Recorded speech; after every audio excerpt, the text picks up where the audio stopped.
Episode 23, More Than a Banquet. The conversation continued, and I tried to speak only when I was mentioned.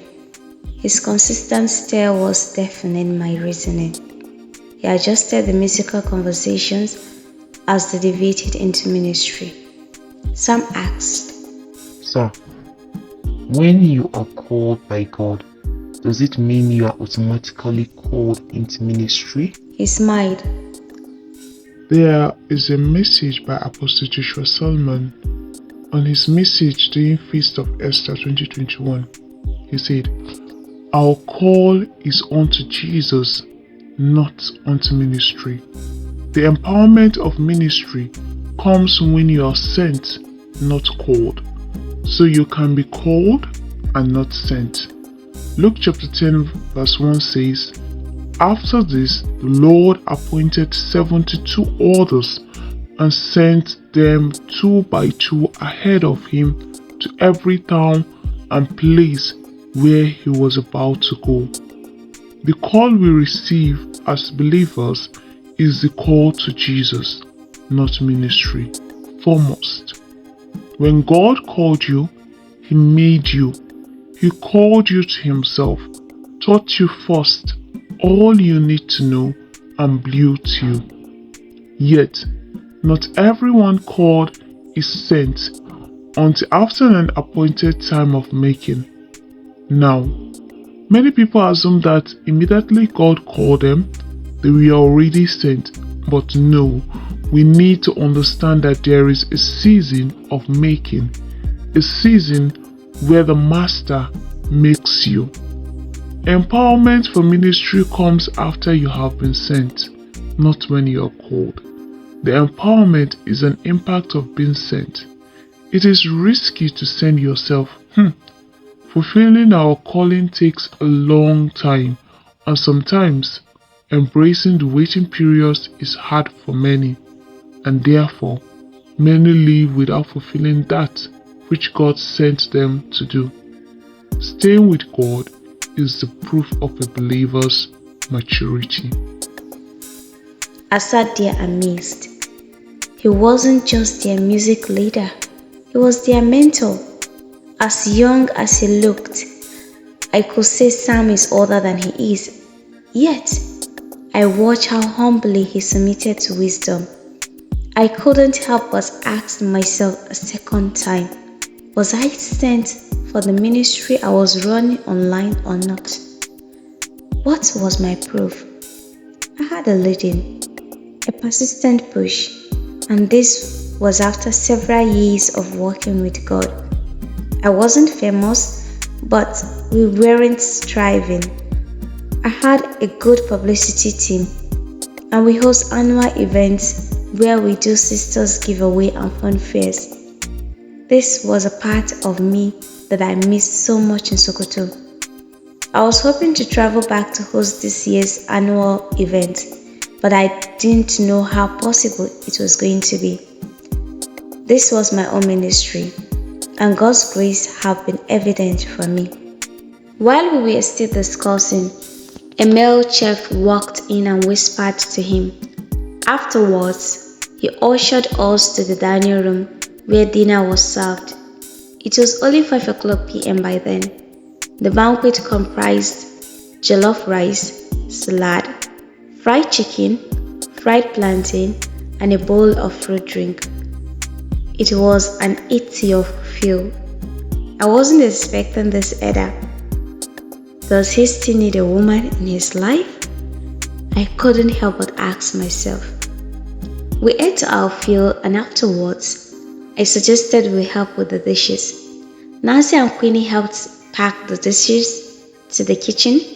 The mansion also boasts a spacious and well-equipped kitchen, complete with high-end appliances, granite countertops, and a large island for food preparation.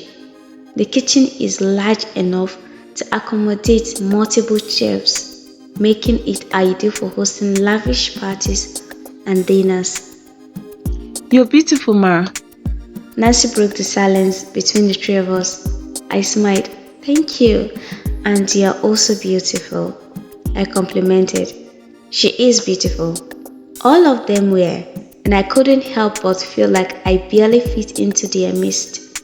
I noticed Oliver tried to shy away from music discussion so that I won't feel as though I don't belong. If only he had my alto voice.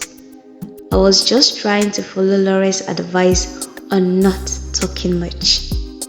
Ma, you are a GISTZ presenter, right? Queenie asked politely.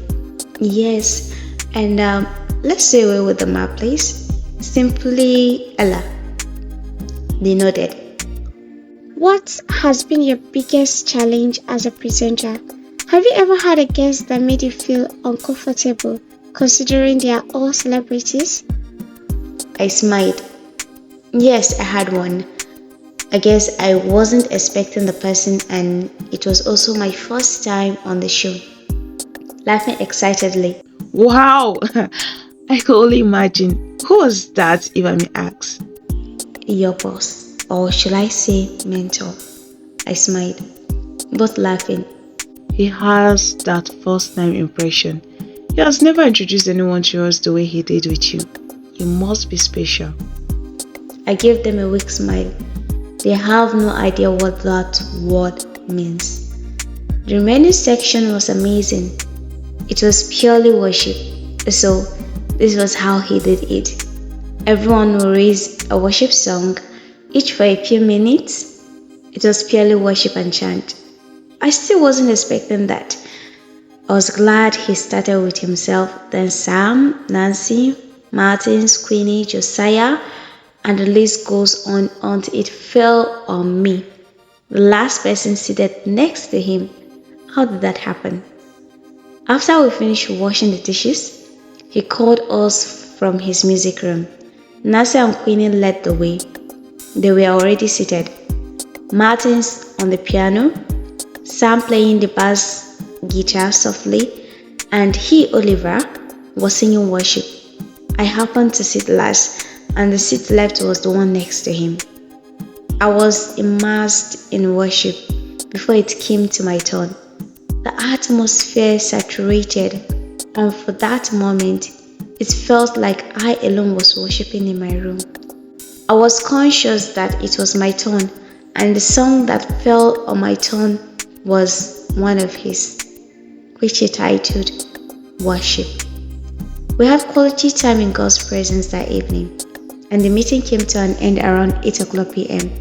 He offered to take me home as others were using Sam and Josiah's car. I knew I was going to be uncomfortable doing the ride, so I turned down the offer and instead ordered a taxi while we waited outside together. You sing well. I felt every bit of it, and for a moment I didn't believe it was one of my songs. Thank God for the blessing of you.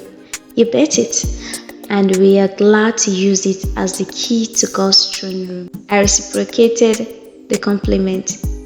I would love to see you again, Miss Ella, with your permission, of course. We'll see about that, sir. Thank you for the most beautiful evening of my life. I was fed, entertained, and the best part was getting to worship in a spirit-filled, saturated environment. Thanks to you. We can do this every night if you want. I could tell that didn't come out as I wanted it, but I understood. I reciprocated with a smile as my taxi pulled over. I slipped in and wished him a good night's rest. I was grateful not just to him, but to God for making this happen in His season.